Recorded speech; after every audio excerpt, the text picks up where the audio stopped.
Je pense que déjà les gens qui ont fait ça n'ont jamais fait de vélo. C'est le sentiment de rouler sur une autoroute en fait, en plein milieu de l'autoroute.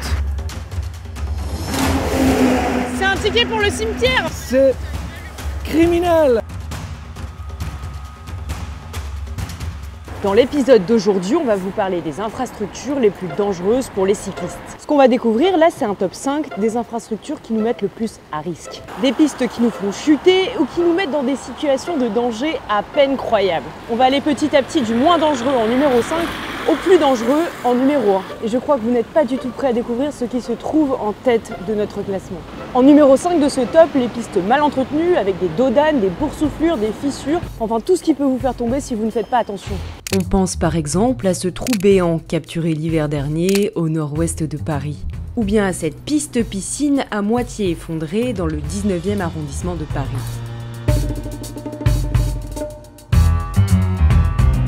En numéro 4 de notre classement, les obstacles inattendus qui peuvent se trouver sur une piste cyclable. Bon, bien sûr, le traditionnel rail de tram au sol. C'est un attrape cycliste sobre et inimitable. Des chercheurs de l'université du Tennessee ont d'ailleurs filmé des rails particulièrement piégeux pendant 2 mois. Et regardez cette cascade de chute.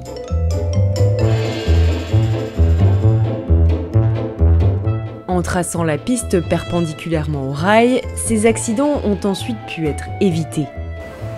Ces obstacles, ça peut par exemple être une barrière, comme sur cette photo prise en Hongrie.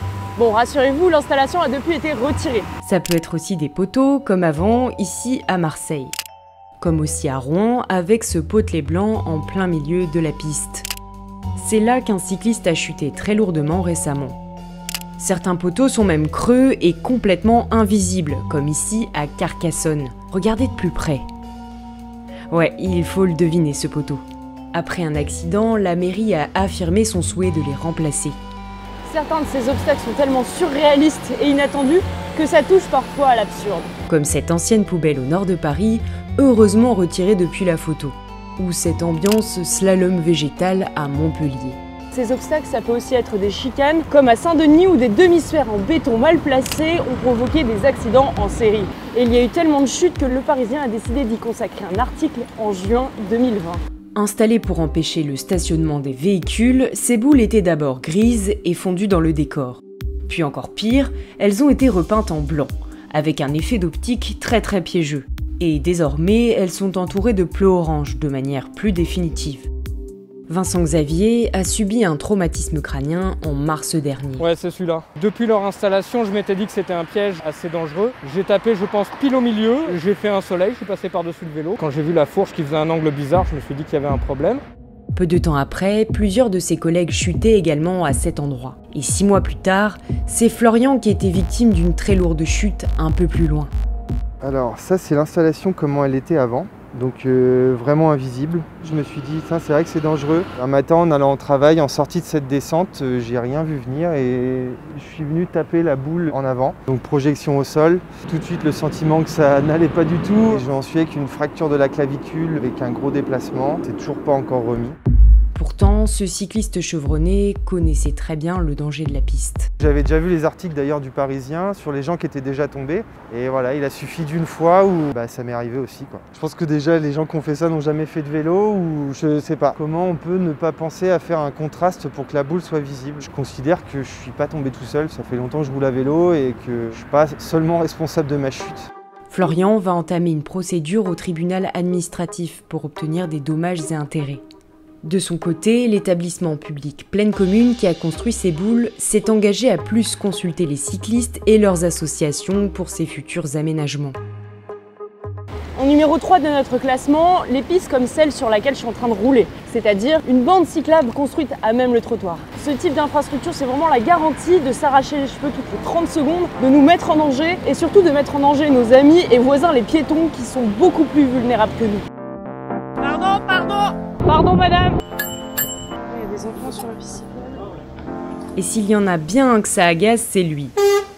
Oh là! Stijn van Oosteren, porte-parole du collectif Vélo Île-de-France. C'est dangereux de mélanger des piétons et des cyclistes parce que déjà ils sont une vitesse différente, donc ça n'est pas du tout destiné à être mis ensemble. Pour la même raison, on ne met pas les piétons sur la route avec les voitures. Ce sont des cohabitations qui se passent mal.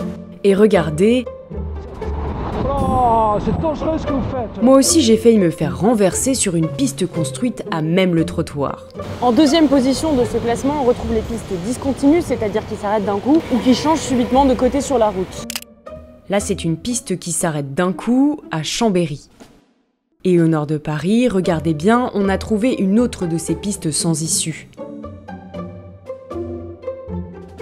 Et là, eh bien rien, ça s'arrête d'un coup. On a le choix de rien, sauf de faire demi-tour. Pas très loin, à Pantin, non seulement cette bande s'arrête, mais en plein dans un pot de fleurs.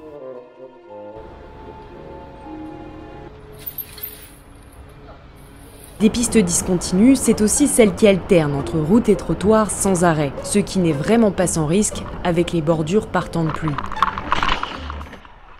Et merde. Et le pire, c'est quand cette bordure entre trottoir et route n'est pas adoucie, comme sur cet aménagement pris en photo à Bordeaux. Encore plus dangereux, les pistes qui d'un coup passent d'un côté à l'autre de la voie et forcent le cycliste à se frayer un chemin dans une marée de véhicules. L'un des exemples les plus frappants, c'est cette bande cyclable qui s'arrête d'un coup avant de recommencer au milieu de la route sur le boulevard Saint-Germain, au centre de Paris. On a tenté plusieurs passages avec Stijn van Oosteren. Je dois traverser l'autoroute, récupérer une bande qui se trouve au milieu entre les flux de voitures. Et ça donne une situation qui n'est absolument pas attractive en matière de sécurité routière. Alors il faut être cascadeur professionnel pour pouvoir faire ça. À la traversée suivante, on frôle l'accident grave. Donc, alors je tourne à gauche. Hop, hop, hop, hop, hop, hop. Mais je dois aller là, excusez-moi. Oh là là, c'est une folie pure, c'est une erreur urbaine, on peut dire. On est dans une situation de stress parce que l'aménagement n'est pas continu. Un trottoir, est-ce qu'on interrompt le trottoir en disant aux piétons « Maintenant, traversez l'autoroute et poursuivez 5 mètres plus loin ». Non, il faut séparer les motorisés des vélos, voilà, première chose. Et deuxièmement, il faut que ça soit continu, il ne faut pas tout d'un coup que la ligne s'arrête. En numéro 1 de notre top, des infrastructures incroyablement dangereuses pour les cyclistes. Les bandes cyclables qui sont construites sans séparation physique avec un trafic automobile rapide. C'est le cas de ce rond-point coupe-gorge en Normandie. Oh, putain! Ah, le con! Et nous, on a même trouvé une bande cyclable coincée entre deux voies à 90. Si, ça se passe dans les Yvelines. Donc là c'est parti, on va se mettre en route là pour aller sur la D1 de Triel-sur-Seine. Voilà, j'ai l'impression que je vais m'engager dans une autoroute. Et je suis sur une bande cyclable sans séparateur, donc je suis juste au milieu des voitures. Si elles font un écart et qu'elles ne me regardent pas, c'est fini pour moi. Là il y a un camion qui vient de passer. C'est le sentiment de rouler sur une autoroute en fait, en plein milieu de l'autoroute. Les voitures vont à 90 km/h à côté de moi. Vous voyez là le panneau, c'est sans ambiguïté. Et vous allez voir, ça s'empire encore quelques mètres plus loin. Alors là, voilà, je vais être très prudente parce que je suis littéralement en plein milieu en fait. De ceux qui sont à gauche et qui continuent tout droit, et de ceux qui, comme là, arrivent et vont me couper la route à vive allure et qui vont s'insérer. C'est-à-dire que je suis au milieu d'une bretelle d'insertion. Et là, regardez le camion, imaginez, il me touche. C'est un ticket pour le cimetière. Oh, affreux, c'est criminel, vraiment. C'est une mise en danger de citoyens, franchement. Alors, on ne peut pas imaginer pire, ça c'est l'enfer. Là, on a créé un enfer pour les personnes qui décident de quitter leur voiture pour se déplacer autrement. Et ça me met en colère parce qu'on a besoin exactement du contraire. Quand je vois ça, je me pose une question. Qui a validé ça? Et surtout, qui laisserait son enfant rouler à cet endroit? C'est comme si on mettait des piétons sur l'autoroute. Je ne sais pas qui a fait ça, mais il faut discuter avec cette personne. C'est le Conseil général des Yvelines qui avait dessiné cet aménagement en 2003. Contacté, le service concerné n'a pas souhaité répondre directement à nos questions. Il précise néanmoins qu'il n'y a eu aucun accident impliquant un cycliste sur ce tronçon et affirme qu'il est bel et bien aux normes. Alors à partir du moment où on va considérer le vélo comme un moyen de transport sérieux, on ne fera plus ça. Au contraire, on va faire de belles pistes cyclables pour que tout le monde ose faire du vélo.